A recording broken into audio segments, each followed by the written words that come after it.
Special intensive રિવિઝનના બીજા તબક્કાની મોટી જાહેરાત થઈ છે.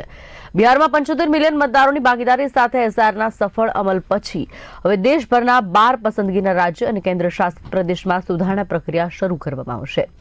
એસઆઈઆરનો મુખ્ય ઉદ્દેશ પાત્ર મતદારોને ઉમેરવાનો અને આરોગ્ય કે અયોગ્ય રીતે થયેલા ડુપ્લિકેટ નામોની યાદીમાંથી દૂર કરવાનો છે.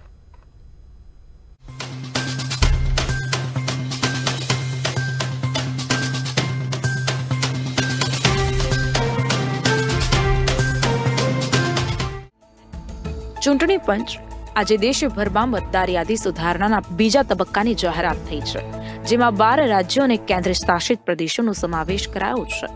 મુખ્ય ચૂંટણી કમિશનર જ્ઞાનેશ કુમારે આજે એક પત્રકાર પરિષદમાં રાષ્ટ્રવ્યાપી એસઆઈઆરના બીજા તબક્કાની જાહેરાત કરી હતી. તમિલનાડુ, પુડુચેરી, યુપી, મધ્યપ્રદેશ, છત્તીસગઢ, લક્ષદ્વીપ, અંદમાન નિકોબાર, પશ્ચિમ બંગાળ, केरल, राजस्थान, मध्य प्रदेश, गुजरात, गोवा. शेड्यूल प्रिंटिंग और ट्रेनिंग का कार्य कल से शुरू होगा और 3 नवंबर तक चलेगा. House to house enumeration 4 November से 4 दिसंबर तक. Publication of draft electoral rolls 9 December 2025. Claims and objections का पीरियड 9 दिसंबर 2025 से लेके 8 जनवरी 2026. जिन लोगों को नोटिस जाएंगे उनकी हियरिंग और वेरिफिकेशन का समय 9 दिसंबर से 31 जनवरी तक होगा और फाइनल इलेक्टोरल रोल्स 7 फरवरी 2026 को प्रकाशित किए जाएंगे. મતદાર યાદીઓના ખાસ સઘન સુધારાનો બીજો તબક્કો 12 રાજ્યોમાં શરૂ કરવામાં આવી રહ્યો છે.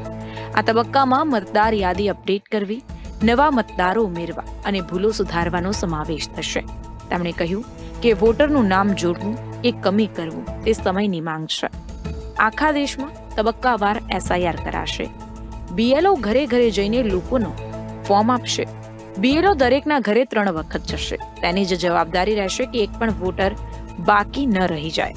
બહાર રહેનારા ઓનલાઈન ફોર્મ ભરી શકશે. ત્યારબાદ ડ્રાફ્ટ લિસ્ટ તૈયાર કરાશે, જેને પંચાયત અને તેની વેબસાઇટ પર મુકાશે.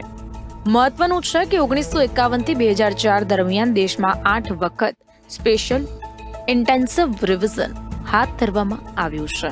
બ્યુરો રિપોર્ટ, બી ઇન્ડિયા.